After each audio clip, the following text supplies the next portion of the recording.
J'ai vu mon père abattre le chien de grand-mère d'un coup de pelle, ses yeux froids comme l'acier d'un hiver normand, et j'ai compris que l'amour familial n'était qu'une illusion que j'avais nourrie trop longtemps. Dans ce garage puant l'huile et la mort, avec mes 80 € épuisés pour des pilules que personne n'avait avalées, j'ai senti mon cœur se fissurer comme le béton sous la lame. Et quand sa main a claqué ma joue, j'ai juré sur le sang du chien que je les ferais payer non pas avec des larmes, mais avec la lente, inexorable vengeance d'une âme brisée qui renaît en l'âme. Les rues de Rouen s'étiraient sous un ciel bas de novembre, ce genre de gris qui colle à la peau comme une promesse de deuil. J'avais 23 ans, et ma vie ressemblait à ces pavés irréguliers, usés, imprévisibles, tachés de boue. Mon nom est Élise Moreau, mais dans la bouche de ma famille, j'étais juste la fille, celle qui rentrait tard du boulot au café du port, les poches vides et les épaules lourdes de plateaux graisseux. Ce soir-là, j'avais claqué mes derniers 80 € chez le vétérinaire de la rue du Gros Horloge. Pour Médor, le vieux labrador noir de grand-mère. Il toussait du sang depuis des semaines, ses yeux jaunes implorant une miséricorde que personne d'autre ne lui offrait.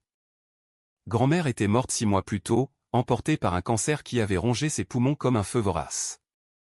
Elle avait élevé ce chien depuis qu'il était chiot, un cadeau de son mari défunt, et dans ses derniers jours, elle me suppliait, « Élise, promets-moi de veiller sur lui.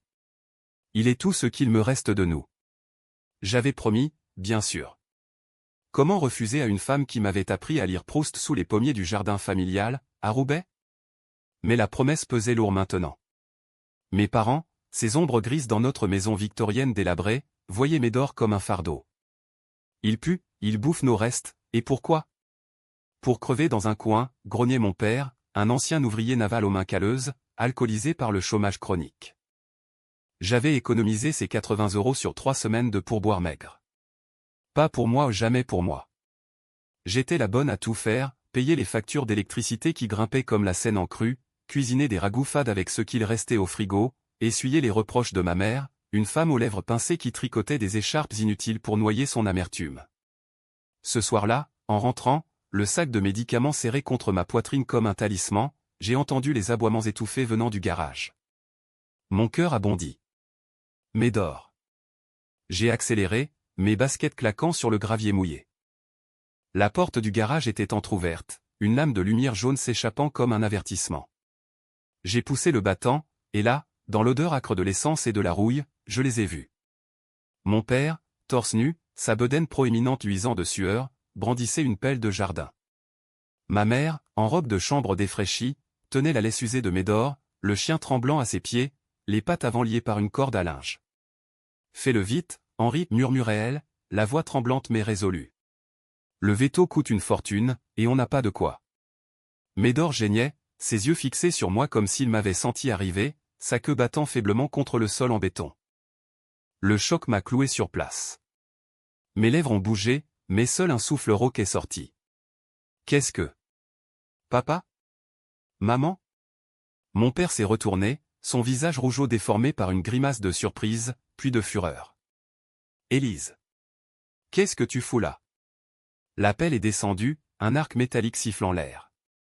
Le premier coup a atterri sur l'échine de Médor avec un craquement sec, comme une branche morte sous la tempête.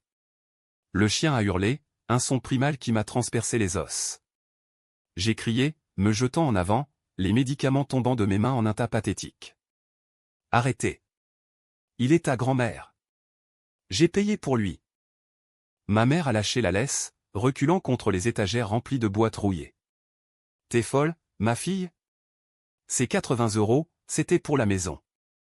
Pour nous. Son ton était accusateur, comme si j'avais volé l'argent de leur poche. Médor rampait maintenant, traînant ses pattes brisées, du sang noir coulant de sa gueule. Mon père a levé la pelle à nouveau, mais cette fois, c'était pour moi. Espèce d'ingrate. Tu crois que ton fric de serveuse va sauver ce sac à puce? Sa paume a claqué ma joue, un feu liquide explosant sous ma peau. J'ai trébuché en arrière, le goût du sel et du fer dans la bouche, et j'ai vu le monde se teinter de rouge. Je suis resté là, à genoux dans la flaque de sang du chien, pendant qu'il le traînait dehors pour l'enterrer dans le jardin, sous le pommier où grand-mère lisait autrefois.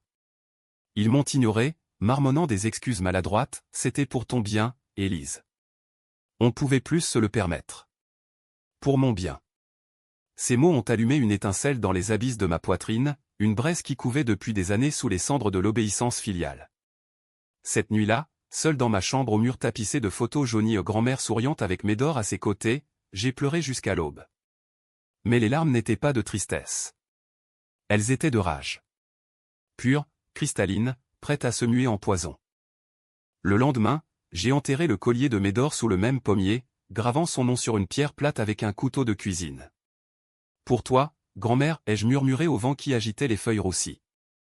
Et en moi, un plan a commencé à germer, lent et méthodique, comme les racines d'un arbre vengeur s'enfonçant dans la terre meuble de leur culpabilité. Ils pensaient m'avoir brisé. Ils se trompaient.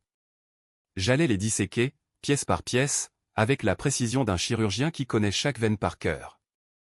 Les jours suivants ont été un simulacre de normalité. Je servais des cafés aux touristes égarés dans les ruelles médiévales de Rouen, souriant mécaniquement tandis que mes joues portaient encore la marque violette de la gifle. À la maison, j'écoutais les silences lourds, les regards fuyants. Mon père évitait mes yeux, se réfugiant dans sa bière et ses matchs de foot à la télé. Ma mère tricotait plus frénétiquement, ses aiguilles cliquetant comme des dents de scie. Il me parlait peu, et quand il le faisait, c'était pour des reproches anodins, passe l'aspirateur, Élise. Et trouve-toi un vrai boulot. Comme si rien ne s'était passé. Comme si le fantôme de Médor ne rôdait pas dans les couloirs, ses griffes invisibles égratignant leur conscience. Mais je voyais tout. Je notais chaque fissure. Mon père avait une dette chez le boucher du quartier, 200 € pour des steaks qu'il payait en versements échelonnés. Ma mère cachait des pilules d'anxiolytiques sous son matelas, avalées en cachette pour apaiser les nuits hantées par le remords. Et moi? J'avais hérité de grand-mère non seulement le chien, mais aussi son testament secret, une petite somme en banque, 5 000 €, que j'avais découverte en fouillant ses papiers après l'enterrement. Pour Élise, quand elle en aura besoin pour se libérer, avait-elle écrit de sa main tremblante. Ces mots étaient ma première arme. J'ai commencé par le petit. Une nuit, alors que mon père ronflait devant la télé, j'ai versé une dose de somnifère empruntée à la trousse de ma mère dans sa bière tiède. Il a sombré comme une pierre, et j'ai fouillé ses poches, 50 € froissés, fruit d'un boulot au noir qu'il me cachait. Je les ai pris, sans remords, et les ai glissés dans mon sac. Le lendemain, il a accusé ma mère de vol, et leur dispute a fait trembler les vitres. « T'as fouillé mes affaires, espèce de sorcière » hurlait-il. Elle pleurait, niant, et pour la première fois, j'ai vu une faille, la confiance entre eux, ce ciment friable, commençait à s'effriter. Puis vint le tour de ma mère. J'ai intercepté son courrier ou les lettres de relance de la banque pour un prêt qu'elle avait contracté en secret, pour payer les dettes de mon père. Au lieu de les lui donner, je les ai cachées dans ma chambre, les lisant avidement. Chaque ligne était une munition, intérêt composé, menace de saisie. J'ai rédigé une fausse lettre, imitant l'écriture administrative, augmentant les montants de 20%. Quand elle l'a reçue, pâle comme un linge, elle s'est effondrée en cuisine, sanglotant, « Henri, on va tout perdre. La maison, tout. » Il l'a consolée maladroitement, mais ses yeux brillaient de suspicion. « Qu'est-ce que t'as encore fait dans mon dos ?» Je les observais de ma fenêtre, un sourire froid aux lèvres. Ce n'était que le début. La vengeance n'est pas un coup de tonnerre, c'est une pluie fine qui ronge les fondations. Et moi, Élise Moreau, j'allais noyer ma famille dans leur propre boue. Les hivers normands sont impitoyables, avec leur humidité qui s'infiltre dans les os comme un poison lent. Décembre arrivait, et avec lui, les fêtes que nous n'avions jamais vraiment célébrées. Chez les Moreau, Noël était une farce, un sapin en plastique recyclé depuis 10 ans, des huîtres en conserve et des reproches saupoudrés de faux sourires. Cette année, j'ai décidé de transformer la farce en tragédie. Avec les 5 000 € de grand-mère, j'ai ouvert un compte secret à la banque de Caen, un rituel solitaire un mardi matin pluvieux. La conseillère, une femme aux lunettes rondes et aux chignons serrés, m'a regardé avec une pitié professionnelle. « C'est pour l'avenir, mademoiselle Moreau ?» J'ai hoché la tête, pensant, pour leur fin. Mon premier vrai coup a visé le point faible de mon père, son orgueil. Il se vantait toujours de ses contacts au chantier naval, ses anciens collègues qui lui devaient des faveurs. J'ai fouiné dans son téléphone pendant qu'il dormait à un modèle bas de gamme craquelé, protégé par un code enfantin, 1234. Les messages étaient un trésor, promesses de boulot, dettes impayées, une liaison tiède avec une caissière du supermarché Leclerc. J'ai cloné sa carte SIM sur un vieux téléphone à moi, et sous un faux profil Marc, ex-collègue de Cherbourg, j'ai commencé à semer le doute. « Henri, j'ai entendu que t'as volé des pièces sur le chantier en 2012. Si ça sort, t'es fini. Anonyme, insidieux. Les réponses de mon père étaient paniquées, c'est qui? Qu'est-ce que tu veux? J'ai exigé 300 € pour mon silence, versé sur un compte prépayé. Il a payé, bien sûr, blême et tremblant, racontant à ma mère une arnaque en ligne. Elle l'a cru, mais ses yeux se sont plissés. T'as toujours eu des ennemis, Henri. Peut-être que c'est ta faute. La graine était plantée. Bientôt, leur dîner se transformait en champ de mine, accusations lancées comme des assiettes brisées. Pour ma mère, c'était plus subtil, plus psychologique. Elle avait toujours été la gardienne des secrets familiaux, celle qui polissait les mensonges pour qu'ils brillent comme de l'argenterie. J'ai exhumé des photos de l'enfance de mon père, cachées dans le grenier, lui, petit garçon maigrelet, battu par un beau-père alcoolique. Grand-mère m'en avait parlé un jour, dans un rare moment de vulnérabilité, ton père porte ses cicatrices comme des médailles, Élise. Mais elles saignent encore. J'ai scanné ces images sur mon ordinateur d'occasion, acheté avec mes premiers gains vengeurs, et les ai envoyées anonymement à sa boîte mail ou avec un message, dis-lui la vérité sur tes nuits avec l'oncle Jacques, où ces photos iront à tout le quartier. Ma mère a passé 3 jours au lit, fiévreuse, marmonnant des prières catholiques oubliées. Quand elle a confronté mon père, ce fut un ouragan. C'est vrai? T'as. Avec ton propre frère? Il a nié, furieux, la traitant de paranoïaque. T'imagines des trucs, comme toujours. Ces pilules te montent à la tête. J'ai écouté depuis les escaliers, le cœur battant au rythme de leur désintégration. Chaque cri était une victoire, chaque larme une pierre sur la tombe de Médor. Mais la vengeance creuse aussi l'âme de celui qui la manie. Les nuits, je revivais la scène du garage, le craquement de l'os, le sang chaud sur mes doigts quand j'avais caressé la tête agonisante du chien. Je suis là, Médor. Je te vengerai. Dans mes rêves, il aboyait, me guidant vers des abysses où je me noyais dans leur sang. Je maigrissais, mes yeux s'enfonçaient dans leurs orbites comme des puits secs. Au café, mes collègues remarquaient, Élise, t'as l'air d'un fantôme. Tout va bien à la maison? Je souriais, servais des croissants chauds. Parfait. Janvier a apporté la neige, un manteau blanc qui étouffait les bruits du monde. J'ai escaladé, avec l'argent accumulé 1200 € maintenant, j'ai engagé un détective privé à Rouen, un type bourru nommé Duval, ancien flic aux cicatrices de burn-out.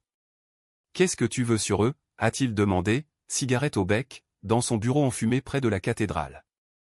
J'ai tout déballé, le chien, la gifle, les dettes. Il a ri jaune. C'est de la vengeance familiale?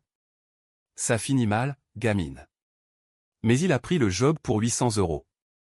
Son rapport est arrivé par mail crypté, mon père avait détourné 4000 € des allocations chômage, falsifiant des déclarations. Ma mère avait une addiction aux jeux en ligne, perdant 500 € par mois sur des sites de poker. Et le clou, ils avaient vendu des bijoux de grand-mère, des perles et un médaillon en or à un prêteur sur gage, mentant à l'héritage pour réparer le toit. Duval a joint des preuves, photos, relevés bancaires. J'ai payé le reste, et j'ai rangé le dossier comme une bible noire. Ce soir-là, j'ai confronté ma mère seule en cuisine, pendant que mon père était au bistrot. J'ai posé le rapport sur la table, ouvert à la page des bijoux. C'était à elle.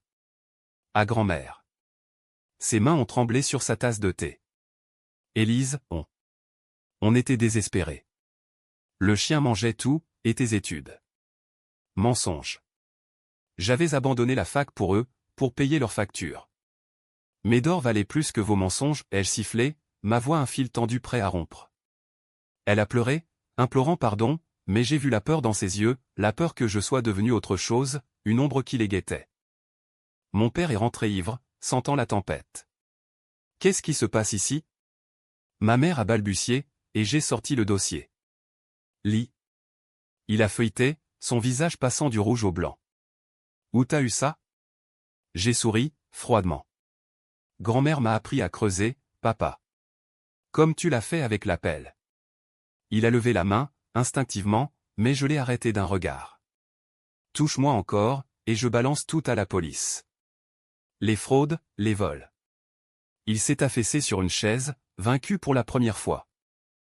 Cette nuit, ils ont dormi séparés, ma mère dans le salon sur le canapé usé. J'ai entendu ses sanglots étouffés, et au lieu de pitié, une satisfaction amère m'a envahi. Mais au fond, une voix murmurait, « Et toi, Élise. Qu'est-ce que tu deviens? Je l'ai ignoré. La vengeance était mon oxygène maintenant, et je respirais profondément.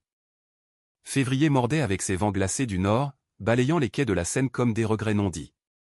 La maison des Moreau craquait sous la pression, littéralement, le toit fuyait dans la chambre de mes parents, goutte à goutte incessant rappelant les larmes qu'ils versaient en silence. J'avais verrouillé le dossier dans un coffre sous mon lit, une boîte en métal froid comme la justice que je maniais. Mais la vengeance, cette amante jalouse, exigeait plus. Elle réclamait du sang, pas juste des larmes. Duval m'avait mis en garde lors d'un appel, « Gamine, t'es sur une pente glissante. Ces trucs-là, ça te bouffe de l'intérieur. » J'avais raccroché sans répondre, mais ces mots collaient comme la boue aux semelles. Pourtant, je ne pouvais pas m'arrêter. Chaque matin, en me regardant dans le miroir fêlé de la salle de bain, je voyais les yeux de Médor, suppliants, accusateurs. « Continue, semblait-il dire. » J'ai frappé fort avec mon père. Connaissant sa fraude aux allocations, j'ai contacté anonymement Pôle emploi via un VPN acheté en ligne 20 € bien dépensés. Un mail détaillé, avec scan des relevés falsifiés, contrôle interne. Rendez-vous obligatoire le 15 février. Il est rentré ce soir-là, le visage terreux, jetant son manteau sur le sol. Ils m'ont convoqué. Pour des conneries d'il y a des années. Ma mère, qui pelait des pommes de terre pour un dîner sans saveur, a pâli. Henri, t'as rien fait de mal, hein? Il a explosé, bien sûr que non. C'est une erreur. Mais ses yeux fuyaient les miens. Le jour du rendez-vous, je l'ai suivi discrètement, emmitouflé dans un manteau anonyme, depuis le bus 12. Le bâtiment de Pôle emploi, un bloc gris fonctionnel près de la gare, avala mon père comme un léviathan bureaucratique. Il en ressortit 2 heures plus tard, titubant, un avis de remboursement de 3 500 € en main. Rembourse ou poursuite pénale. Il pleuvait dru, il s'est assis sur un banc, la tête dans les mains, un homme brisé sous la averse. À la maison, la nouvelle a éclaté comme une grenade. Ma mère a hurlé, « Comment on va faire?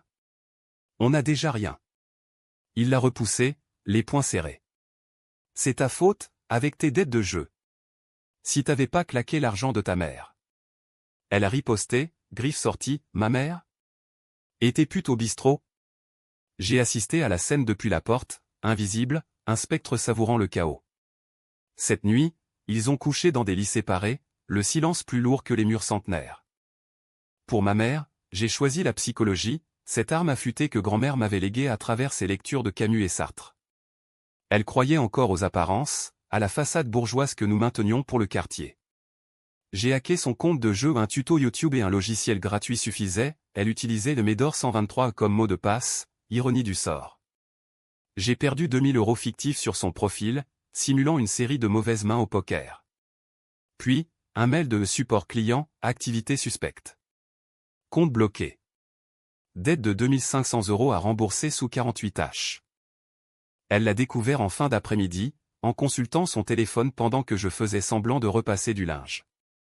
Son cri a déchiré l'air, un hurlement primal, comme celui de Médor sous la pelle. Elle s'est effondrée au sol, le portable glissant de ses doigts tremblants.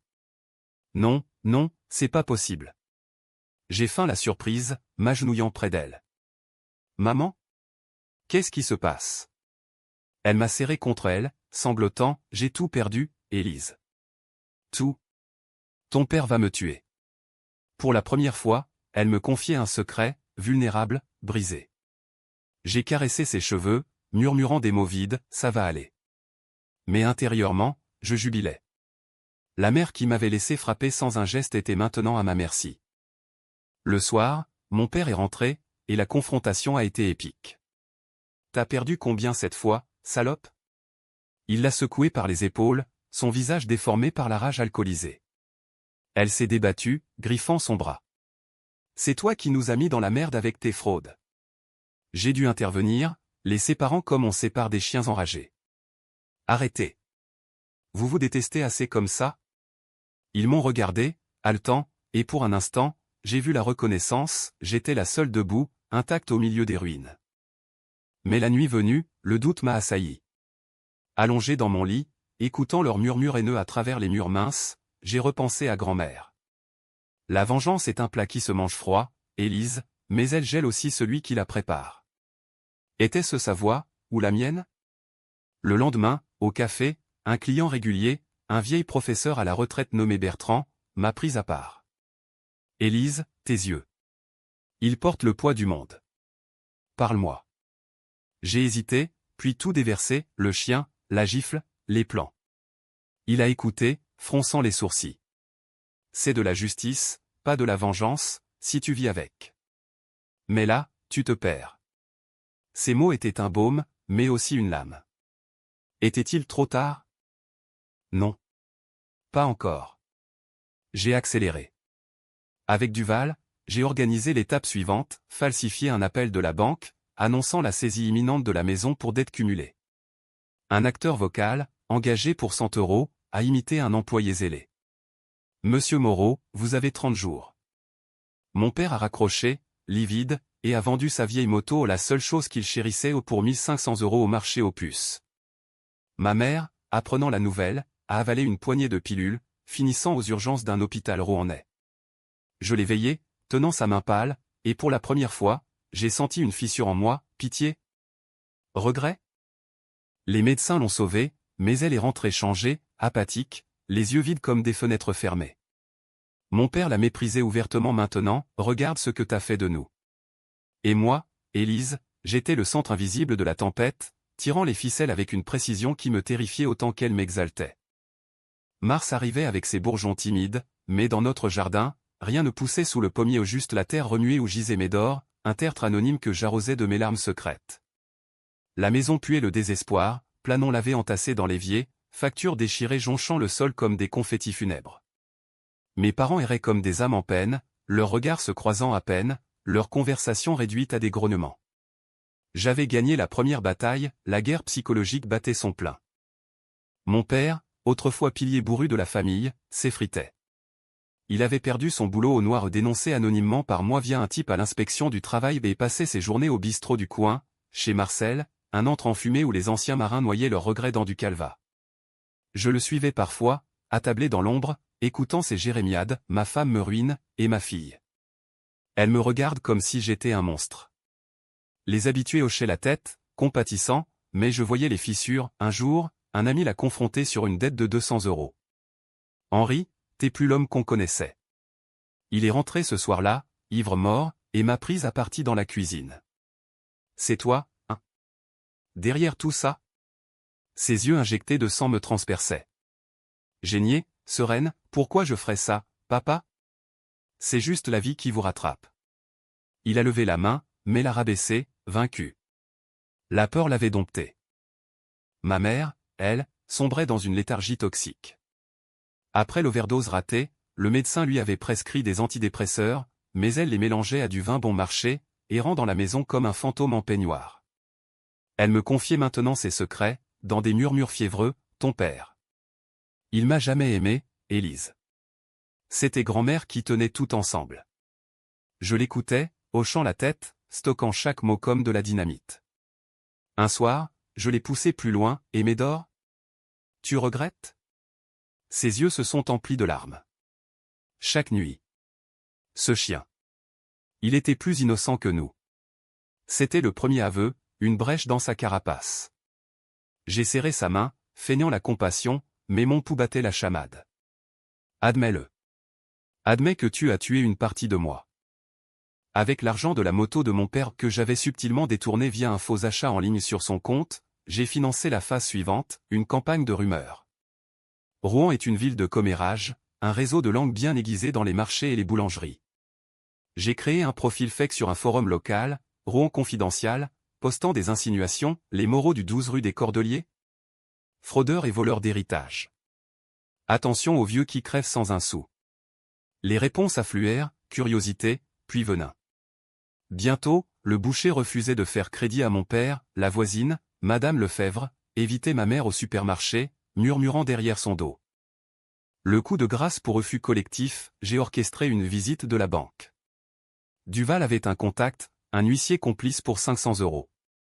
Ils sont arrivés un mardi matin, 2 hommes en costume sombre, frappant à la porte avec l'autorité d'un glas.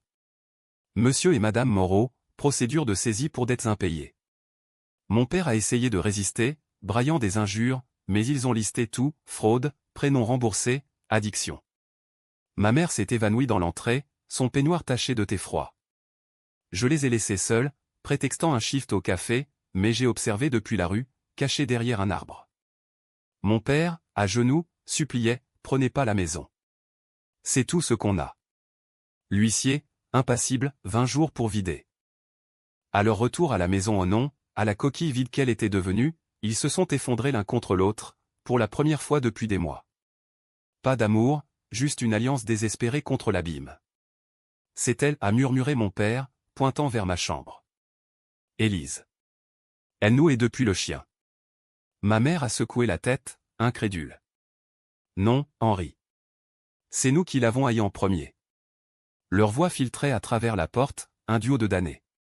J'ai souri dans l'ombre, mais mon estomac se nouait. Était-il droit? Avais-je haï? Où était-ce la justice, cette bête affamée que j'avais lâchée?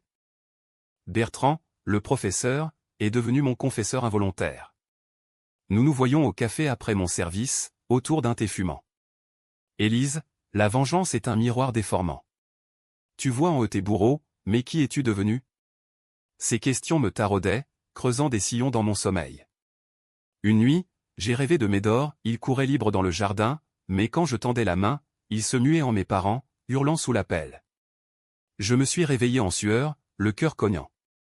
Pourtant, j'ai poussé plus loin. J'ai contacté un avocat pro bono à travers une association de victimes d'abus familiaux, ironie exquise. Votre cas, maltraitance psychologique et physique. J'ai décrit la gifle, le meurtre du chien, omettant mes manipulations. Il a accepté de plaider pour une émancipation financière, me libérant de toute obligation envers eux. La lettre est arrivée, audience fixée au 10 avril. Je la leur ai laissée sur la table, anonyme au début, puis signée de mon nom. C'est fini. Je pars. Le choc les a pétrifiés. Mon père a bu pour oublier, ma mère a fouillé ma chambre, trouvant le collier de Médor et le dossier. Mon Dieu, Élise. Qu'est-ce qu'on t'a fait? Elle m'a confronté ce soir-là, les yeux rougis. C'est pour le chien, hein? Pour nous. J'ai acquiescé, la voix dure, pour grand-mère. Pour moi.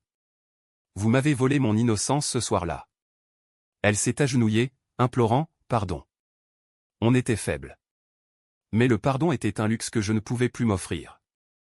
Avril fleurissait, mais pas pour nous. L'audience approchait, et avec elle, la fin. Avril à Rouen est un mensonge printanier, soleil timide entre deux averses, fleurs fragiles piétinées par le vent. La maison des Moreau, elle, n'était plus qu'une carcasse, meubles vendus aux brocanteurs pour payer les avocats, tapis roulés comme des cadavres. Mes parents vivaient dans le désordre, dormant dans le salon sur un matelas gonflable, leurs affaires entassées en cartons étiquetés à donner. J'occupais encore ma chambre, un îlot de propreté au milieu du chaos, mais je sentais leur regard, un mélange de haine et de supplication, comme des animaux acculés. L'audience était fixée au tribunal de grande instance, un bâtiment austère de pierre grise dominant la place de la Pucelle. J'y suis allé seul, en tailleur noir emprunté à une collègue, mes mains moites serrant le dossier. L'avocat, maître Lemoine, un homme sec aux lunettes d'écaille, m'a briefé dans le couloir, restez calme, mademoiselle Moreau. C'est votre parole contre la leur, mais les preuves, la gifle documentée par vos bleus, le témoignage vétérinaire sur le chien pèse lourd. J'ai hoché la tête, mais mon estomac se tordait. Était-ce justice, ou le climax de ma tragédie auto-écrite? Ils étaient là, assis au fond de la salle lambrissée, mon père, mal rasé, chemise froissée, ma mère, les cheveux en bataille, un mouchoir froissé dans la main. Quand le juge a appelé nos noms, ils se sont levés, pâles comme des spectres. Madame Moreau, exposez votre requête, a dit le juge, une femme aux traits sévères. J'ai parlé d'une voix claire, mes mots ciselés comme des lames, la promesse à grand-mère, les 80 € gaspillés, la découverte dans le garage, la gifle qui avait scellé mon silence brisé. Ils ont tué non seulement le chien, mais une partie de moi. Je demande l'émancipation totale, pas d'héritage partagé, pas de soutien financier. Mon père a bondi, c'est des mensonges. Le chien était malade, on a mis fin à ses souffrances. Le juge l'a rappelé à l'ordre d'un regard. Ma mère, tremblante, a ajouté, on regrettait, Élise. On voulait te protéger de la pauvreté. Mais leur voix sonnait faux, écho de milliers de excuses non tenues.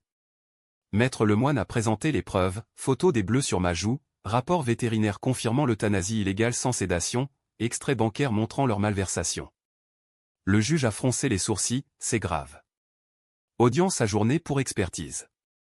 Dehors, sous un ciel qui crachait enfin sa pluie, ils m'ont attendu. Mon père, les poings serrés, t'es un monstre, Élise. Pour un chien. Ma mère, en larmes, revient à la maison. On peut arranger ça. J'ai ri, un son amer, la maison. Elle est déjà saisie. Et moi, je suis libre. Je les ai laissés là, sous l'averse, marchant vers le bus avec une légèreté nouvelle. Mais en moi, la victoire sonnait creux. Les jours suivants furent un purgatoire. La maison vidée, nous campions dans le salon, eux sur le matelas, moi sur le canapé. Les repas étaient silencieux, rompus seulement par des regards accusateurs. Bertrand m'invitait chez lui, un appartement cosy près de la Seine, rempli de livres et de vin rouge. Tu as gagné, Élise. Mais à quel prix? On discutait des heures, existentialisme, pardon, la limite entre victime et bourreau. Sartre dirait que tu es condamné à être libre maintenant, souriait-il. Ses yeux chauds me troublaient, pour la première fois depuis des mois, je sentais une chaleur autre que la rage. Mais la vengeance n'était pas assouvie. Le verdict est tombé mi-avril, émancipation accordée, plus 2000 € de dommages pour traumatisme psychologique. Mes parents devaient quitter la maison sous 15 jours, elle serait vendue aux enchères. Mon père a fait une scène, on va crever dans la rue à cause de toi. Il a levé la main, mais ma mère l'a arrêté, pour la première fois. Laisse-la, Henri. C'est nous qui avons commencé. Ce geste, sa défense m'a ébranlé. Était-ce rédemption, ou calcul? J'ai trouvé un appartement minuscule à Louviers, à 30 km de Rouen, payé avec l'héritage et mes économies vengeresses. Déménager fut un rituel, j'ai emporté les livres de grand-mère, le collier de Médor, laissant derrière moi les cartons vides. La nuit avant le départ, ma mère est venue dans ma chambre, une bouteille de vin à la main. Bois avec moi, Élise. Pour clore. On a bu en silence, puis elle a parlé, j'ai vu un psy. Il dit que je suis codépendante, que j'ai laissé ton père me détruire. Et toi? On t'a détruite aussi. Ces mots étaient un scalpel, disséquant ma culpabilité naissante. Je regrette le chien. Chaque jour. J'ai pleuré alors, pour la première fois depuis le garage, et elle m'a serré contre elle. Pardon, ma fille. Mon père n'est pas venu. Il squattait déjà un garni au port, buvant sa colère. Le lendemain, en chargeant mes affaires dans un camion loué, je l'ai vu de loin, silhouette voûtée, fumant une cigarette sous la pluie. Nos regards se sont croisés, il a craché par terre, mais ses yeux. Ils imploraient. J'ai démarré sans un mot, la route s'ouvrant comme une veine. Louviers était un nouveau départ, un studio au mur blanc, un job de serveuse dans un bistrot chic, des soirées avec Bertrand qui devenaient des dîners intimes. Mais les ombres persistaient. Des appels anonymes, ma mère, suppliante, mon père, maudissant. J'ai changé de numéro, mais pas de rêve, Médor aboyait toujours, et maintenant, il mordait. Mais arrivait, et avec lui, une lettre, vente de la maison validée, 150 000 € partagés. La mienne, 75 000. J'ai investi dans des études psycho, ironie et un chien de refuge, une chienne golden nommée Luna.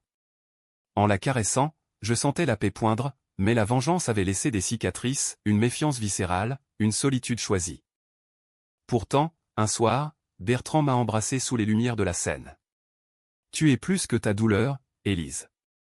Peut-être. Mais la douleur m'avait forgé. L'été normand est une caresse trompeuse, soleil généreux masquant les orages à venir. Juin me trouva à Louviers, dans mon studio baigné de lumière filtrant à travers des rideaux de lin, Luna roulait en boule à mes pieds. J'avais 24 ans maintenant, inscrite en première année de psycho à l'université de Rouen en trajet en train rythmé par des podcasts sur la résilience traumatique. Bertrand était devenu un pilier, nos dimanches se passaient à flâner dans les jardins de la cathédrale, mains enlacées, parlant de tout sauf du passé. L'avenir est un livre blanc, disait-il, citant grand-mère sans le savoir. Mais le passé, ce chien fidèle, me talonnait. Mes parents avaient atterri dans un HLM social à Dieppe, une ville côtière battue par les vents, loin de Rouen et de ses fantômes. Ma mère m'écrivait des lettres pas d'email, trop froid sur du papier ligné, posté depuis un bureau de tabac. Élise, je vais mieux. Thérapie de groupe. Ton père. Il boit moins. On parle de toi. Je les lisais, puis les rangeais dans une boîte, comme des reliques. Mon père, lui, n'écrivait pas. Mais un jour, un appel, sa voix rauque, brisée. Faut qu'on parle, gamine. Pour de bon. J'ai refusé, au début. Puis, curieuse ou masochiste? J'ai accepté. Un café à mi-chemin, à Évreux, neutre terrain. Il était vieilli, rides creusées, cheveux grisonnants, une canne pour sa hanche arthritique cadeau du stress, disait-il. Assieds-toi, Élise. On a commandé des expressos amers. Il a commencé maladroitement, j'ai arrêté la fraude. Travailler comme vigile dans un supermarché. Ça peanuts, mais c'est honnête. Silence. Puis, pour le chien. Je regrette. J'étais enragé, fauché, et ta mère. On s'est laissé emporter. Ses yeux, pour la première fois, étaient humides. La gifle, c'était la honte qui parlait. Pas l'amour. J'ai écouté, le cœur serré comme un poing. Pourquoi maintenant, ai-je demandé. Parce que sans toi, on n'est rien. Et toi? T'es tout ce qu'on a foiré. On a parlé 2 heures, des cicatrices de son enfance, des peurs de ma mère, de la promesse à grand-mère que j'avais tenue à ma façon. Pas de pardon immédiat trop tôt, trop cru, mais une trêve. Viens nous voir un jour, a-t-il dit en partant. J'ai hoché la tête, incertaine. Ma mère est venue seule un mois plus tard, en train, avec un gâteau aux pommes recette de grand-mère. On a mangé dans mon studio, Luna quémandant des miettes. T'as repris du poil de la bête, a-t-elle dit, souriante. On a ri, timidement, de souvenirs anodins, les Noëls d'avant, les promenades au bord de la Seine. Puis, le grave, on a vendu la maison, mais l'argent. On l'a rendu en partie, pour les dettes. Pour recommencer. Elle a sorti une enveloppe, 5 000 €, pour tes études. Pas de l'héritage, juste. De nous. Je l'ai prise, émue malgré moi. L'été s'est clos sur une réconciliation fragile, un dîner à Dieppe, les 3 ensemble, face à la mer houleuse. Mon père a levé son verre, à Médor. Et à Élise, qui nous a sauvés en nous brisant. J'ai trinqué, les larmes coulant librement. La vengeance avait été mon feu purificateur, elle les avait forcés à se regarder en face, à guérir. Et moi? Elle m'avait appris la force, la limite du pardon. À l'automne, j'ai visité le jardin de l'ancienne maison vendue à une jeune famille. Le pommier ployait sous les fruits, sous ses racines, Médor reposait en paix. J'ai planté une nouvelle pierre, pour le pardon. Bertrand m'attendait au café, Luna à ses pieds. Prête pour la suite, a-t-il demandé. J'ai souri, oui. Le livre blanc s'écrit maintenant. La vie, cette drama impitoyable, continuait. Mais pour la première fois, j'en étais l'héroïne, non la victime.